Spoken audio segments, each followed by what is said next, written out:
कर्पूरिघोरं करुणावतारं संसारसारं भुजगेन्द्रहारं सदा वसन्तं हृदयारविन्दे भवं भवानी सहितं नमामि। भवं भवानी सहितं नमामि। भगतजनों, आज हम श्री शिव पुराण रुद्र संहिता के तृतीय खंड में देवी पार्वती की कथा का रसपान कर रहे हैं।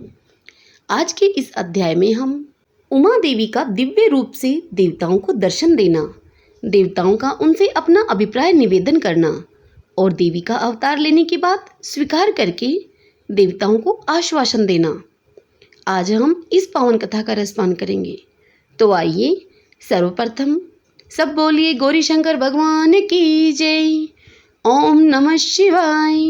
आइए अब कथा सुनते हैं। ब्रह्मा जी कहते हैं, हे नारद, देवताओं के इस प्रकार स्तुति करने पर दुर्गम पीड़ा का नाश करने वाली जगजननी देवी दुर्गा उनके सामने प्रकट हुई। वे परम अद्भुत दिव्य रत्नमय रथ पर बैठी हुई थी। उस श्रेष्ठ रथ में घुंघरू लगे हुए थे और मुलायम बिस्तर बिछे थे। उनके श्री विग्रह का एक एक अंग करोड़ों सूर्यों से भी अधिक प्रकाशमान और रमणीय था। ऐसे अवयवों से वे अत्यंत उद्भासित हो रही थीं। सब ओर फैली हुई अपनी तेजो राशि के मध्य भाग में वे विराजमान थीं। उनका रूप बहुत ही सुंदर था और उनकी छवि की कहीं तुलना नहीं थी। सदाशिव के साथ विलास करने वाली उन महामाया की किसी के साथ समानता नहीं थी। शिवलोक में निवास करने वाली वे देवी त्रिविध चिन्मय गुणों से युक्त थीं। प्राकृत गुणों का अभाव होने से उन्हें निर्गुणा कहा जाता है। वे नित्य रूपा हैं।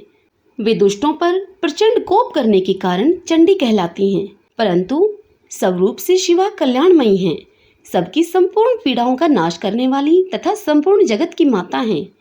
वे ही प्रलय काल में महानिद्रा होकर सबको अपने अंक में सुला लेती हैं तथा वे समस्त सज्जनों भक्तों का संसार सागर से उद्धार कर देती हैं।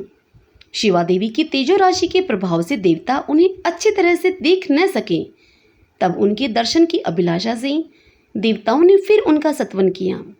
तदंतर दर्शन की इच्छा रखने वाले विष्णु आदि सब देवता उन जगदम्बा की कृपा पाकर वहां उनका सुस्पष्ट दर्शन कर सके। इसके बाद देवता बोले, हे अंबिके, हे महादेवी, हम सदा आपके दास हैं। आप प्रसन्नतापूर्वक हमारा निवेदन सुने। पहले आप दक्ष की पुत्री रूप से अवतीर्ण होकर लोक में रुद्रदेव की वल्लभा हुई थी। उस समय आपने ब्रह्मा जी के तथा दूसरे देवताओं के महान दुख का निवारण किया था। तदंतर पिता से अनादर पाकर अपनी की हुई प्रतिज्ञा के अनुसार आपने शरीर को त्याग दिया और स्वधाम में पधाराई। इससे भगवान हर को भी बड़ा दुख हुआ। हे महेश्वरी, आपके चले आने से देवताओं का कार्य नहीं हुआ, अतः हम देवता और मुनि व्याकुल होकर आपकी शरण में आए हैं। हे महाशानी, हे शिवे, आप देवताओं का मनोरथ पूर्ण करें, जिससे कि सनत कुमार का वचन सफल हो। हे देवी, आप भूतल पर अवतरण हो, पुनः रुद्रदेव की पत्नी बनिए और यथा योग्य ऐसी लीला कीजिए जिससे कि देवताओं को सुख प्राप्त हो। हे देवी, इससे कैलाश पर्वत पर निवास करने वाले रुद्रदेव भी सुखी होंगे। आप ऐसी कृपा करें जिससे सब सुखी हों और सबका सारा दुख नष्ट हो जाए। ब्रह्मा जी कहते हैं कि हे नारद, ऐसा कहकर विष्णु आदि सब देवता प्रेम में मगन हो गए और भक्ति से विनम्र होकर चुपचाप खड़े रहे। देवताओं की यह स्तुति सुनकर शिवा देवी को भी बड़ी प्रसन्नता हुई। उसके हेतु का विचार करके अपने प्रभु शिव का स्मरण करती हुई भक्तवत्सला दयामयी उमा देवी उस समय विष्णु आदि देवताओं को संबोधित करके हंसकर उनसे बोली। उमा देवी ने कहा, हे हरे, हे विधे और हे देवताओं तथा मुनियों, तुम सब लोग अपने मन से व्यथा को निकाल दो और मेरी बात सुनो। मैं तुम पर प्रसन्न हूँ, इसमें संशय नहीं है। तुम सब लोग अपने अपने स्थान को जाओ और चिरकाल तक सुखी रहो। मैं अवतार लेकर मैना की पुत्री होकर उन्हें सुख दूंगी और रुद्रदेव की पत्नी हो जाऊंगी। यह मेरा अत्यंत गुप्त मत है। भगवान शिव की लीला अद्भुत है, वह ज्ञानियों को भी मोह में डालने वाली है। हे देवताओं, उस यज्ञ में जाकर पिता के द्वारा अपने स्वामी का अनादर देखकर जब से मैंने दक्ष जनित शरीर को त्याग दिया है, तभी से मेरे स्वामी काल अग्नि रुद्रदेव तत्काल दिगंबर हो गए वे मेरी ही चिंता में डूबे रहते हैं। उनके मन में यह विचार उठा करता है कि धर्म को जानने वाली सती मेरा रोष देखकर पिता के यज्ञ में गई और वहां मेरा अनादर देखकर मुझ में प्रेम होने के कारण उसने अपना शरीर त्याग दिया। यही सोचकर वे घर बार छोड़कर अलौकिक वेश धारण करके योगी हो गए। मेरी स्वरूप भूता सती के वियोग को वे महेश्वर सहन न कर सके।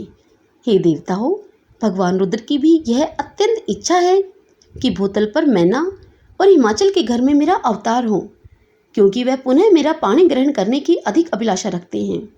अतः मैं रुद्रदेव के संतोष के लिए अवतार लूंगी और लौकिक गति का आश्रय लेकर हिमालय की पत्नी मैना की पुत्री होंगी। ब्रह्मा जी कहते हैं, हे नारद, ऐसा कहकर जगदम्बा शिवा उस समय समस्त देवताओं के देखते ही देखते अदृश्य हो गई और तुरंत अपने लोक में चली गई।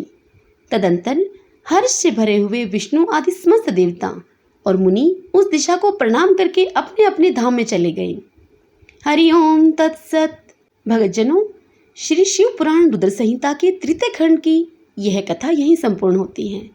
इससे आगे की कथा हम कल अगले अध्याय में सुनेंगे। अगले अध्याय की कथा में हम मैना को प्रत्यक्ष दर्शन देकर शिवा देवी का उन्हें अभीष्ट वरदान से संतुष्ट करना तथा मैना से मैनाक का जन्म, कल हम इस कथा का रसपान करेंगे। सब बोलिए गौरी शंकर भगवान की जय। ओम नमः शिवाय।